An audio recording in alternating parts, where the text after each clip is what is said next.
All right. Right.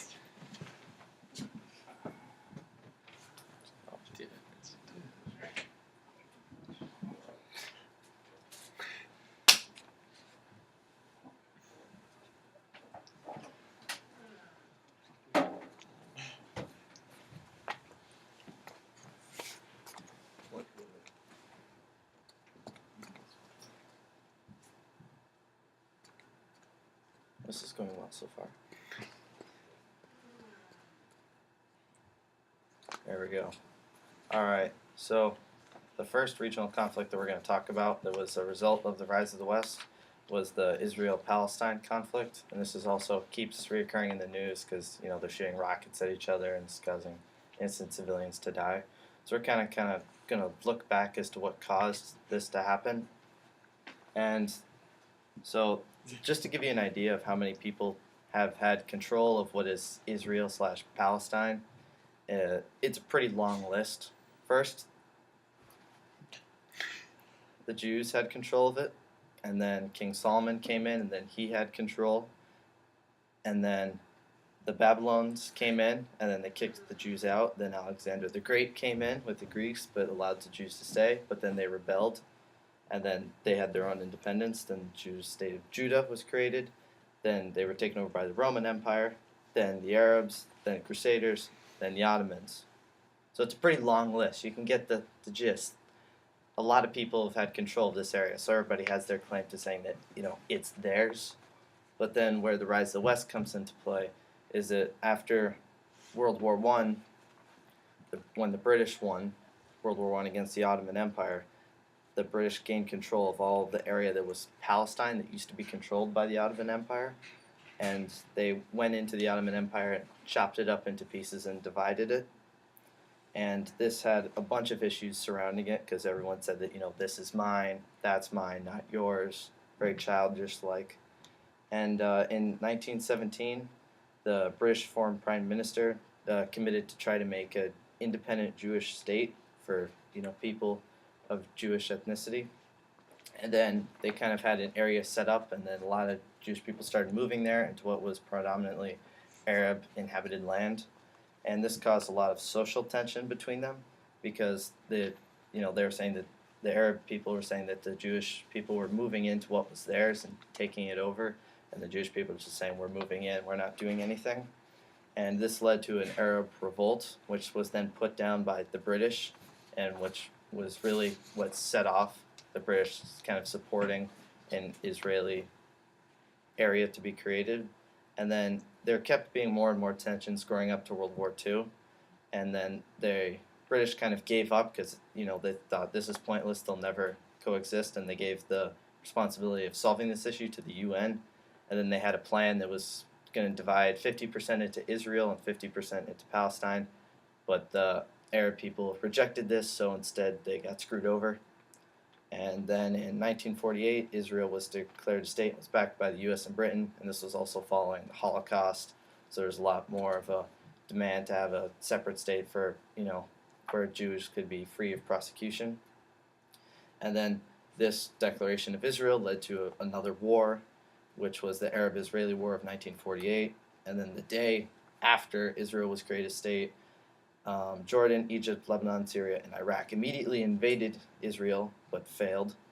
And they did keep, though, the Gaza Strip, East Jerusalem, and the West Bank, which are, as you've probably seen in the news, pretty bad areas that have a lot of shooting and whatnot. And then Israel kept, growing in size, but eventually, which is what led to a lot of the conflicts in all the East Bank and West Bank areas, was the Six-Day War of 1967.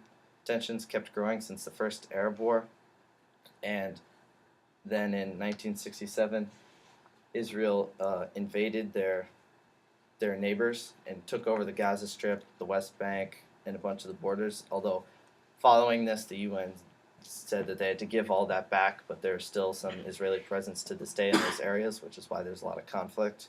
And a lot of this was also kind of funded by the U.S. and Britain, which the Arabs didn't like at all. And so kind of moving forward to modern times, there are a few more wars, which is pretty common in the Middle East. and then eventually now at this point they're as high as they've ever been, with rockets being fired from both sides. And then although out of all of Israel's neighbors, Egypt's really the only one that will talk to them after they had the Camp David Treaty, which was the U.S. kind of proctored it, and this led to a lot more friendly kind of communication between Israel and Egypt, although a lot of people think that this is going to be not necessarily held up because the Islamic Brotherhood's now control of Egypt, and they don't necessarily have a lot of nice feelings towards Israel, which is why many people think this won't get held up. So, in conclusion, because of Britain and America's intervention in the Middle East and the division of the Ottoman Empire following World War I, there's a lot of tension that probably will never be resolved in the Middle East and Palestine.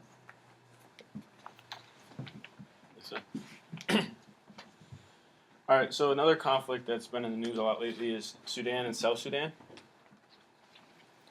So Sudan used to just be one country, but recently there's a civil war, and South Sudan actually gained its independence on July 9th, 2011. So Sudan was formed after World War II when the British Empire fell apart, and Sudan and South Sudan were actually combined.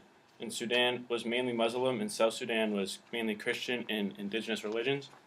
So there are already conflicts there about religions, but also after the split, South Sudan was left with 2/3 of the oil, and most of the oil fields are right near the border.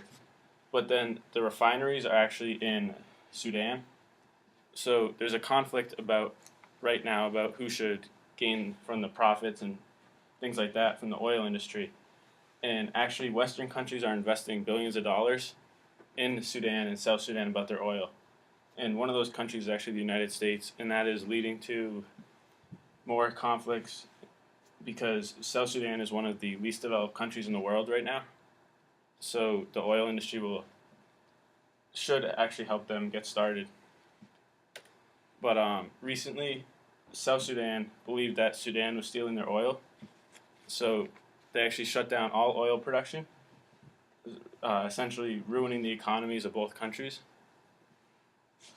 So that has led to more conflicts and another civil war may actually be started.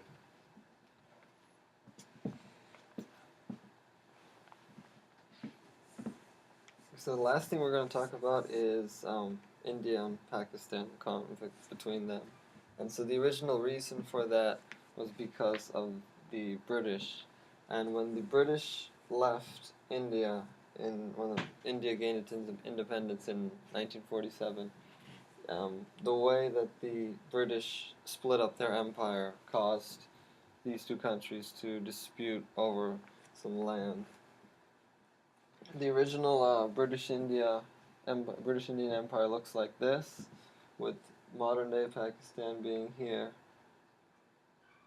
And when the British left, they cut this depending on the religion that the majority of the people in their religion.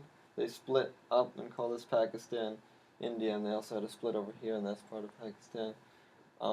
But there's an area up here called Kashmir that the British didn't allocate to anybody. They left it up to the prince at the time that was in Kashmir to decide where he wanted to side with or if he wanted to stay, separate. And the problem with that was there was 3 wars. 1947 was when India gained its independence. And during that time, Pakistan thought it might try and gain Kashmir into its own country. And as a response to that, India sent troops into Kashmir to stop that influx of Pakistan trying to take Kashmir. And that's when the first war started in 1947.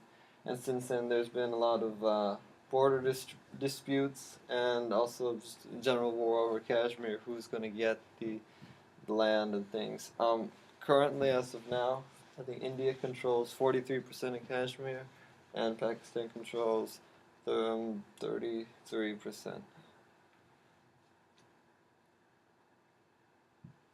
And you can see the modern day UN approved borders. That's not exactly, if you ask the Indian government or the Pakistani government, they wouldn't exactly call those their borders really, but that's the UN approved borders for the two countries, and the area right here is where it's Kashmir. And that's where the land dispute is. Pakistan thinks that it should, because when it was one empire, both India and, well, this used to be part, but both regions had influence on this area, and today Pakistan thinks it should belong to Pakistan, and India thinks it's an integral part of their country. So nothing's been resolved yet, but it's still, I think, 47%, 33% split, and it could still be another war over it. And so in conclusion, the rise of the West was what caused these regional conflicts and border disputes, because when the British came, they united all of this area, and then when they left, they sort of did a poor job of splitting up the area appropriately, and so they just left it as is, and now it's up to Pakistan and India to figure out what goes where.